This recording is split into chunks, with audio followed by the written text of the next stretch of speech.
విఘ్న నాయకుడు అనే పేరు కూడా ఉంది కదా, అంటే విఘ్నాలన్నీ తొలగిపోతాయి పూజిస్తే అనే నేపథ్యంలోనే ఆ పేరు వచ్చిందా, ఇంకేదైనా ఉందా? అన్ని రకాలైనటువంటి విఘ్నాలని ఆయన తొలగించేటటువంటి వాడు.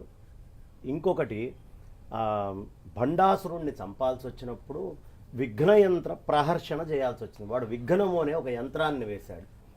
ఆ యంత్రం ఏం చేస్తుందయ్యా అంటే తుంద్రము, నిద్ర ఇట్లాంటి రకరకాల మాయలు కలిగించి అమ్మవారి సైన్యం మొత్తము వాళ్ళందరికీ ఈ అమ్మ గెలిచొచ్చేదా ఏమొచ్చింది అనేటటువంటి అసత్త స్థితి వచ్చింది. ఆ విఘ్నాన్ని పోగొట్టాలి. ఆ విఘ్నాన్ని పోగొట్టాలంటే ఏం చేయాలో అర్థం కాక ఆవిడ కామేశ్వరుడి యొక్క కళ్ళల్లో కామేశ్వర ముఖాలోక కల్పిత శ్రీ గణేశ్వర ఆ పరమేశ్వరుడి కళ్ళల్లో కళ్ళు పెట్టి చూసింది.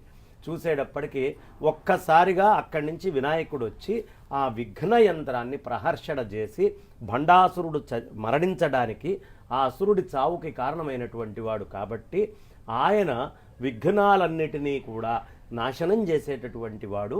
విఘ్నం కల్పించేవాడు కూడా ఆయనే. అప్పుడప్పుడు విఘ్నం కల్పించడం కూడా మంచిదే అమ్మ. ఇవాళ ఇక్కడి నుంచి మనం ఏదో బయలుదేరుతున్నాం, ఆ పొద్దున్నే వినాయకుడికి దండం పెట్టుకుంటాం, కొంచెం దూరం వెళ్ళేటప్పటికి కారు పాడైపోతుంది, అయ్యో నా రైలు మిస్ అయిపోయిందే, రైలు ఎక్కలేకపోయామే అని బాధపడతాం. కానీ కొంత దూరం వెళ్ళాక ఆ రైలుకి యాక్సిడెంట్ అయ్యి ఉంటుంది, అప్పుడు అనుకుంటాం విఘ్నేశ్వరుడికి దండం పెట్టు. అంటే విఘ్నాలు కల్పించడం అనేది కూడా అవసరమే. కొన్ని సందర్భాల్లో మన మంచి కోసమే భగవంతుడు విఘ్నాలని కూడా కల్పిస్తాడు. ఈ కల్పించడానికి తీసేయడానికి రెండిటికీ కూడా అధిపతి గణపతి కాబట్టి మంచి చెడు రెండిటినీ కూడా ఆయన చేయగలడు. ఆయనను అర్చించకుండా దేవతలైనా సరే వాళ్ళకి విఘ్నం రావు. ఇంకో విశేషం ఏమిటి అంటే ఆదౌ పూజ్యో గణాధిప అనే ప్రశ్నకి ఈ విఘ్నాలకు అధిపతి ఆయనేనా అన్నదానికి రెండిటికీ ఒక కారణం ఉంది. ఆయన్ని ప్రణవాకార స్వరూపంగా చెప్తారు.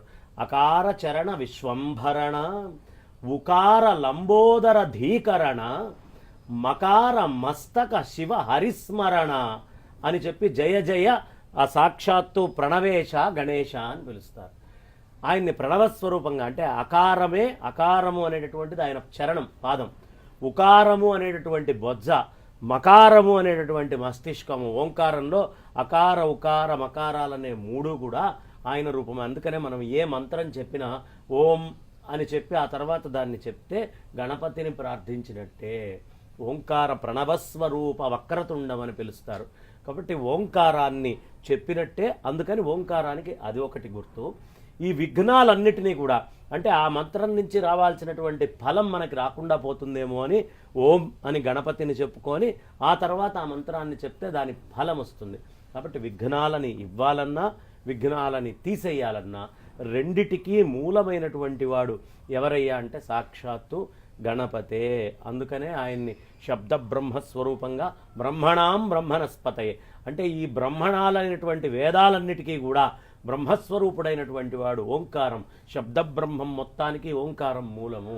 కాబట్టి అలాంటి ఆ ఓంకార స్వరూపుడైన అని చెప్పడం కోసం ఆయన విఘ్నం ఇచ్చిన ఆయనే తీసేసిన ఆయనే అనే విషయాన్ని మనకు తెలియపరుస్తారమ్మ. కాబట్టి విఘ్నాలు ఇవ్వటం యందు తీయటం యందు మూలమైనటువంటి వాడు కాబట్టి విఘ్నేశ్వరుడు అని పిలుస్తారు.